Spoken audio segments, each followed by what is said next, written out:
여러분 안녕하십니까. 3월 16일 수요일 뉴스투데이 경남 시작합니다. 먼저 오늘의 주요 뉴스입니다.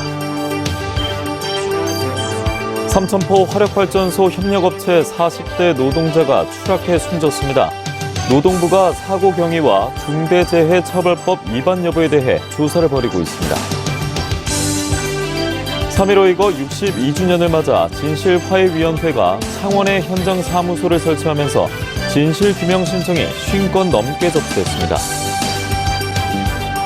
이주영 전 해양수산부 장관이 경남도지사 출마를 공식 선언했습니다. 그리고 경남교육감 중도보수 후보들은 단일화에 합의했습니다. 낙동강 하구뚝 개방 이후 처음으로 연어 수십만 마리가 방류됐습니다. 회유성 어종이 복원되고 어류는 더 다양해질 전망입니다.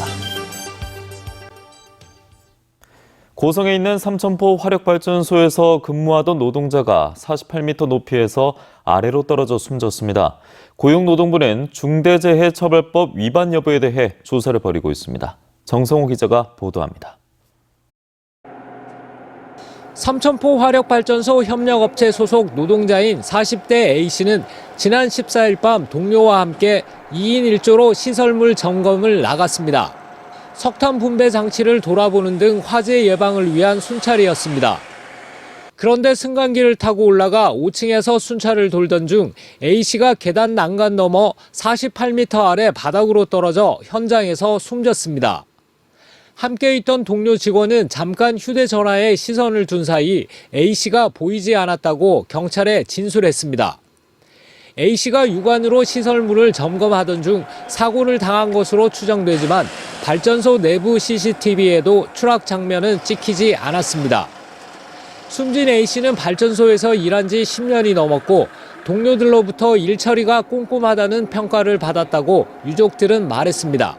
작업 지시가 어떻게 이루어지는지, 어떤 작업을 하고 있었는지 그 과정에 대해서 좀 철저히 조사를 해야 하는 거고, 회사는 실제로 119에 제때 신고했는지 이런 것들도 적절하게 대처했는지도 확인해야 할 것 같습니다. 숨진 A씨가 소속된 협력업체 한전산업개발과 원청인 한국남동발전 모두 상시 근로자 50인 이상으로 중대재해처벌법 적용 대상입니다. 고용노동부는 사고 현장에 조사관을 보내 사고 경위를 조사하는 한편 산업안전보건법과 중대재해처벌법 위반 여부에 대해서 조사를 진행하고 있습니다. MBC 뉴스 정성호입니다. 어제는 정부 수립 이후 최초의 민주화 운동인 3.15 이거 62주년이 되는 날이었습니다. 올해는 진실화해위원회 현장사무소가 창원에 설치되면서 진실규명의 길이 열렸는데요. 하지만 앞으로 풀어나가야 할 과제도 남아 있습니다. 서창호 기자가 취재했습니다. 1960년 3월 15일, 당시 마산 제1여중 3학년이었던 유경옥 씨는 그날을 뚜렷이 기억합니다. 자유당 부정선거에 맞서기 위해 뛰쳐나온 학생과 시민들, 그 틈 속에서 동네 친구 한 명을 만났습니다. 3.15 이거 희생자 12명 가운데 한 명인 김영호 열사였습니다. 뒤 오면서 내 앞을 지나가면서 오가 니도 안내 이렇게 하면서 돌로 가야 된다 돌로 이렇게 해서 그럼 나도 이제 돌을 이제 몇 개 주워갖고 이렇게 호점을 이어갖고 발걸음을 뗀 유 씨는 얼마 가지 못해 경찰이 쏜 총에 왼팔을 맞았습니다. 올해 1월 진실화해위원회의 현장사무소가 창원에 설치되면서 유 씨와 같은 3.15 이거 참여자들이 진실규명을 할 수 있는 길이 열렸습니다. 현재까지 접수된 신청서는 52건, 62년 만에 시작된 진실규명인 건데 어제 열린 3.15 이거 기념식에서도 정부는 노력을 아끼지 않겠다고 했습니다. 62년 만에 처음으로 국가 차원의 진상규명이 시작되었습니다. 너무 늦어서 죄송합니다. 그러나 이제라도 3.15의 온전한 역사를 모두 밝히고 실체적인 접근을 어떻게 하느냐가 관건입니다. 본인이 어떻게 했다는 내용을 들어야 거기에 대한 진상규명을 해야 되는데 다쳤지만 지금 병원을 정확하게 어딘지를 모르겠다고 하시는 분들도 있고 돌아가신 분들이 많으니까 그런 부분이 좀 어렵습니다. 또 진상규명 뒤 피해자 보상과 배상을 둘러싼 문제도 해결해 나가야 할 숙제입니다. MBC 뉴스 서창호입니다.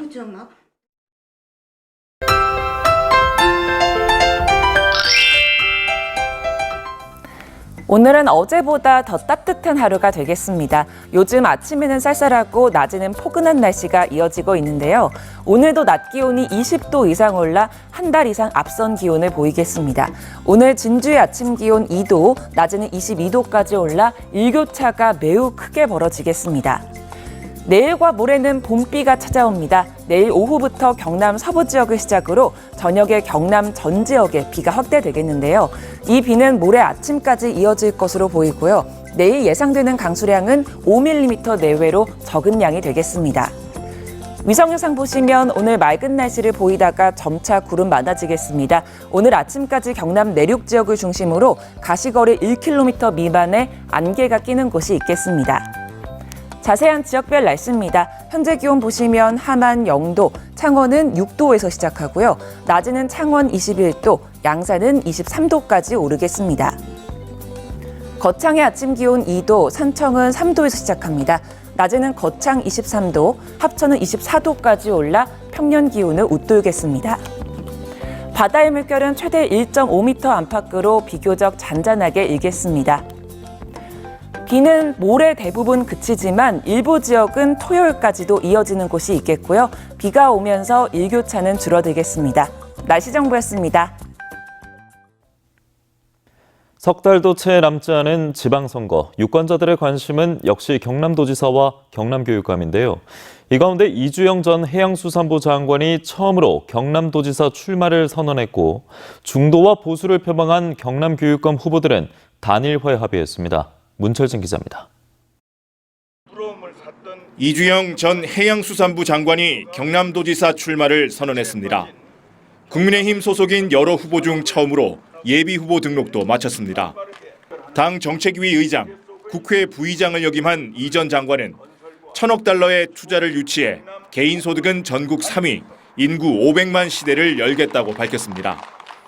다양한 경험과 지식, 인적 네트워크를 총동원해 도민의 삶을 윤택하게 하고 미래 세대에 희망을 주는 국민의힘은 이외에도 윤석열 당선자의 최측근으로 알려진 윤한홍 의원을 비롯해 김태호, 박대출, 박완수, 윤영석, 조혜진 의원 등이 후보군에 오르내리고 있습니다.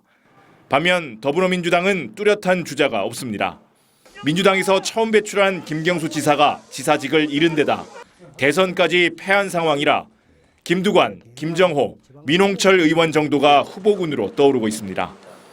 한편 중도와 보수를 표방한 경남교육감 예비후보 4명은 단일화 추진에 합의했습니다.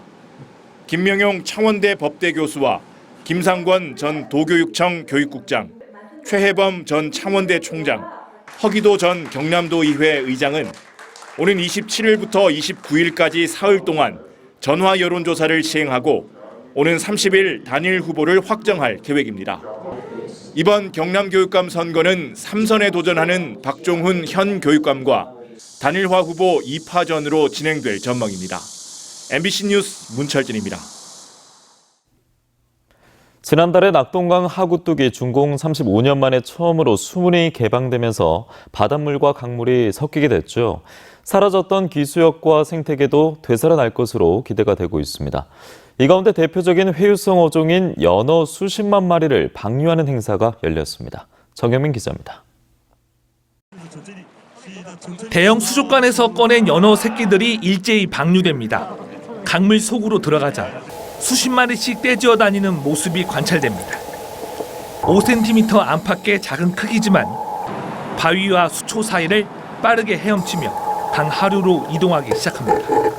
이번에 밀양강에 방류한 새끼 연어들은 낙동강을 따라 바다로 이동한 뒤 3, 4년이 지나 알을 낳기 위해 다시 이곳으로 돌아올 예정입니다. 이 밖에 낙동강 하구뚝과 가까운 양산천과 창녕 함안보 상류로 이어지는 창원 광려천 등 경남 지역 하천 3곳에서 48만 마리가 방류됐습니다.